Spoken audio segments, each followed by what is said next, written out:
చెప్పినట్టుగా చైనా దగ్గర అత్యాధునిక సాంకేతిక పరిజ్ఞానం ఉంది. శాటిలైట్స్ కూడా పెద్ద ఎత్తున ప్రపంచవ్యాప్తంగా చైనానే టాప్ ఉంది అని చెప్పి అనుకుంటూ ఉంటారు.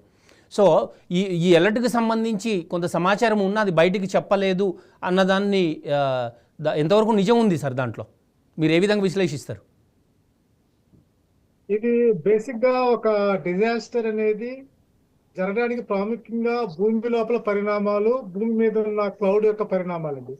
క్లౌడ్ మొబిలిటీని ట్రాక్ చేసుకునే వ్యవస్థ మనము ప్రాక్టీస్ చేయకపోవడము, ఇంటర్నేషనల్ గా ఐకనాస్ శాటిలైట్ కానీ, క్విక్ బర్డ్ శాటిలైట్ కానీ, multiple satellites high resolution across world use చేస్తే ఆ డేటా మనకి యాక్సెస్ ఉంది. అంటే ఇది బేసిక్ గా ఇండియన్ సైంటిస్టులు కానీ, నేపాల్ సైంటిస్టులు కానీ వాళ్ళు నైతిక బాధ్యత వహించాలా. ఎందుకంటే డేటాబేస్ అనేది అవైలబిలిటీ ఉంటుంది, అవైలబిలిటీలో ఉంచుకోవాలా, దాని అనలిటిక్స్ డెవలప్ చేయాలి. మన వాళ్ళు చేసే తప్పిదాలు ఏంటంటే ఎంతసేపు మనము ప్యాకేజ్ డ్రివెన్ గా మనము డిపెండ్ అయి ఉంటాం. అంటే పక్క ఇంటర్నేషనల్ వరల్డ్ వాళ్ళు చేసింది మనము కొనుక్కొని దాన్ని దగ్గర పెట్టుకొని దాన్ని ఆచరించడానికి కూడా ప్రైవేటైజేషన్ చేస్తాం కాబట్టి ఈ పరిణామాలు వస్తున్నాయి. అంటే మనకి కమిట్మెంట్ అనేది ఒక ఆర్మీ ఏ విధంగా కమిటెడ్ గా ఉందో అదే విధంగా సైంటిస్టులు కూడా కమిటెడ్ గా వర్క్ చేయాలా. ఒక సైంటిఫిక్ బోర్డు పెట్టుకొని ఇప్పుడు ప్రైమ్ మినిస్టర్ ఆధ్వర్యంలో ఉన్న డిజాస్టర్ మేనేజ్మెంట్ చైర్మన్, ఆయన కింద ఉన్న సైంటిఫిక్ బోర్డు ఖచ్చితంగా నైతిక బాధ్యత వహించాలి. ఒక ఇండియన్ ఇష్యూలో కనుక డ్యామేజ్ జరిగిందంటే, అదే విధంగా నేపాల్ విషయంలో కూడా ఖచ్చితంగా ఈ డేటాబేస్ అవైలబుల్ అనేది యూనివర్సల్ గా అవైలబుల్ ఉందండి. రెండోది ఈ యొక్క ఎర్లీ వార్నింగ్ సిస్టమ్ అనేది అవైలబిలిటీ లేదనడానికి లేదు. ఎందుకంటే ఇది కాజిటివ్ ఫ్యాక్టర్, ఎక్కడి నుంచి డిజాస్టర్ వస్తుంది, క్విక్ గా వాటర్ వచ్చి మళ్ళా డీకాన్సన్ట్రేట్ అయ్యింది, ఇది క్విక్ గా క్లౌడ్ మొబిలిటీ వచ్చి ఆగిపోయి ఒక బరస్ట్ అయ్యింది. అంటే ఇట్లన్నిటికి కారణాలు, దానికి కావాల్సిన కాన్సిక్వెన్సెస్ అనేది ముందుగానే మనకు తెలుస్తుందని తెలియకుండా ఉండదు. కానీ మనలో అలర్ట్ సిస్టమ్ లేదు. ఎందుకంటే మనకి అటువంటి committed analytics, committed designs, committed planning patterns లేకపోవడం కారణం తప్పించి ఇది ఖచ్చితంగా ఇది సాల్వ్ చేయవచ్చు, దీన్ని అర్థం చేసుకోవచ్చు. దీనికి ఇంట్రెస్ట్ చేయటం ఇంటర్నేషనల్ వాటర్ మొబిలిటీ నెట్వర్క్ పెట్టుకోవాలా, ఎక్కడెక్కడ వాటర్ ట్యాంక్స్ పెట్టుకోవాలా, ఎంత డీప్ గా పెట్టుకోవాలా, సర్జిని ఎలా కంట్రోల్ చేయాలని తెలియాలండి. ఎందుకంటే హైడ్రాలిక్ జంప్ అనేది క్లియర్ గా వచ్చి బ్రిడ్జెస్ కొట్టుకుపోయినాయి, విలేజెస్ కొట్టుకుపోయినాయి అంటే దానికి ముందుగానే మనము కొన్ని డీపర్ వాటర్ ట్యాంక్స్ లోకి వాటర్ మొబిలిటీ ఇచ్చే ప్రక్రియ చేసుకోవాలి. అంటే ముందుగా మనం ప్రిపేర్ అయి ఉండాలి. ఎవ్రీ ఇయర్ జరుగుతున్న కాన్సిక్వెన్సెస్, ఎవ్రీ ఇయర్ మనం ఇంటర్నేషనల్ గా మనము పక్క వాళ్ళ ప్రాబ్లం అనే దానికన్నా మనలో నైపుణ్యత లేకపోతే, మనలో కమిట్మెంట్ లేకపోతే వచ్చే కాన్సిక్వెన్స్ గా నేను చూస్తాను. ఇది ఖచ్చితంగా సైంటిఫిక్ బోర్డు పెట్టుకోవాలా, దాంట్లో అనలిటిక్స్ చేయాలా, సెల్ఫ్ స్టైడ్ ఉండాలా, ఒరిజినల్ వర్క్ ఉంటే మాత్రం ఇది పాసిబిలిటీ అండి. ఇన్ఫ్రాస్ట్రక్చర్ మనం డెవలప్ చేసుకోవాలా.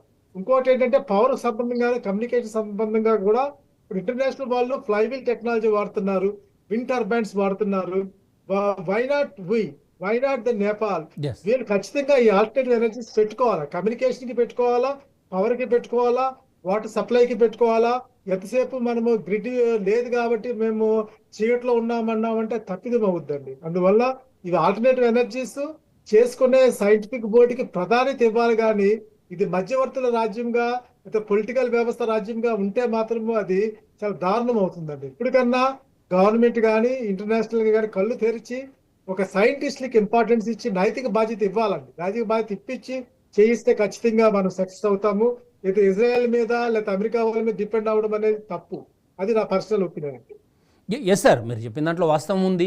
జనరల్గా ప్రపంచవ్యాప్తంగా ఈ విపత్కర పరిస్థితులు వచ్చినప్పుడు సమాచార మార్పిడి అనేది, వాళ్ళకున్న సమాచారం ఒక ఎఫెక్ట్ వస్తూ ఉంది, ఒక ఎర్త్క్వేక్ వస్తూ ఉంది, లేకుంటే ఇట్లాంటి ఫ్లడ్స్ వస్తూ ఉన్నాయి, ఆ సమాచారం వాళ్ళకి తెలిసినప్పుడు దాని ప్రభావం ఏ దేశం మీద ఉంది అనేది ఈ సమాచారాన్ని ఒకరికొకరికి చెప్పుకునే పద్ధతి ఉంటే కూడా మంచి ఇటువంటి పరిస్థితుల నుంచి మనం బయటపడవచ్చు. ఇంకోటి సార్, బ్రహ్మపుత్ర నదిపైన చైనా నిర్మిస్తున్నటువంటి ప్రాజెక్టుల వల్లనే ఇటువంటి వరదలు రావడానికి కారణమైంది అన్న అంశాన్ని మీరు ఎట్లా చూస్తారు? ఇందులో ఏమైనా నిజం ఉందా సార్?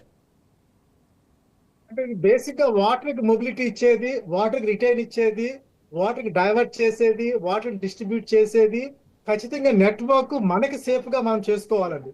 వాళ్ళు వాటర్ ఆపి హైడ్రాలిక్ పవర్ జనరేట్ చేస్తున్నారు, లేదా వాళ్ళు పవర్ జనరేట్ చేసుకున్నప్పుడు వాళ్ళు వదులుతున్నప్పుడు ఏ డైరెక్షన్ లో వచ్చింది, ఇటు మనం దాన్ని పాసిఫై చేసుకోవాలా, ఆ నెగిటివిటీని పాజిటివ్ గా మనం ఎలా యూటిలైజ్ చేసుకోవాలని ఖచ్చితంగా చేయాలండి. ఇప్పుడు మనకి ఇండియన్ ఆర్మీ ఏ విధంగా మనకి కాపుదల చేస్తుందో, సైంటిస్టులు కూడా ఇటువంటి డిజాస్టర్స్ జరిగినప్పుడు ఏ విధంగా కంట్రోల్ చేయాలా, ఏ విధంగా మేనేజ్ చేయాలా, ఏ విధంగా మానిటర్ చేయాలా, ఏ విధంగా మిటిగేట్ చేయాలా, ఏ విధంగా మేనేజ్ చేయాలనేది ఖచ్చితంగా మనోళ్ళు చేయాల్సిన బాధ్యత అండి. ఎందుకంటే వాళ్ళు కట్టారు, దాన్ని మనం ఆపలేము.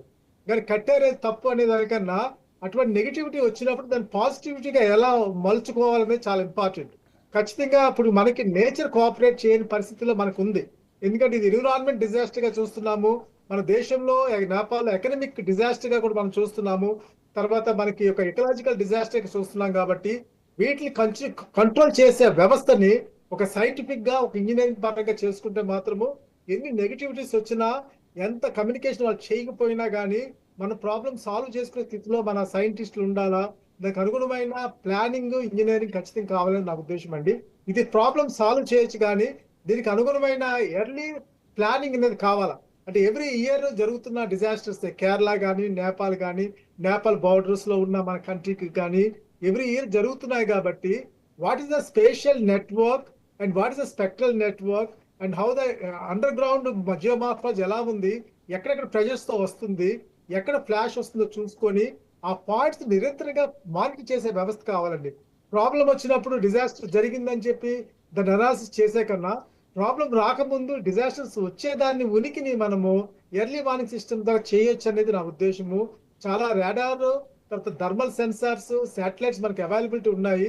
దాన్ని యూజ్ చేసుకునే original research, original life style సైంటిస్టులు మనకు కావాలి. కానీ ఇది ఒక ఫ్యాబ్రికేటెడ్ గా మధ్యవర్తిత్వం చేసి వస్తువులు కొనుక్కొని మనం రీసెర్చ్ బోర్డులో పెట్టుకుని చేస్తే మాత్రము ఎప్పటికీ సక్సెస్ కాము. మన దేశానికి అది అరిష్టంగానే చూస్తాము. మనం పాజిటివ్ గా మరల్చుకోలేదు నా ఉద్దేశం. ఎస్, లక్ష్మణరావు గారు చాలా విలువైన సమాచారం చెప్పారు. ప్రమాదం జరిగిన తర్వాత వేల మంది, వందల మంది ప్రాణాలు పోయిన తర్వాత, ప్రాణ నష్టం, ఆస్తి నష్టం ఇవన్నీ జరిగిన తర్వాత మనం అలర్ట్ అయ్యే కంటే ముందే ఇటువంటి విపత్కర పరిస్థితులు వచ్చినప్పుడు ఎటువంటి సేఫ్టీ ప్రికాషన్స్ తీసుకోవాలి, అటువంటి రాకుండా ఉండాలంటే ఏం చేయాలి అనేది ముందు జాగ్రత్తగా ఉండాల్సిన అవసరం ఎంతైనా ఉంది. వెంకట్జీ, మీరు జూమ్లో చాలాసేపటి నుంచి ఉన్నారు, నేపాల్ కాఠ్మండు నుంచి. చివరగా వెంకట గారు మీరు ఒక్క మాట చెప్పి వెళ్ళండి. రెండు తెలుగు రాష్ట్ర ప్రభుత్వాలకు మీరు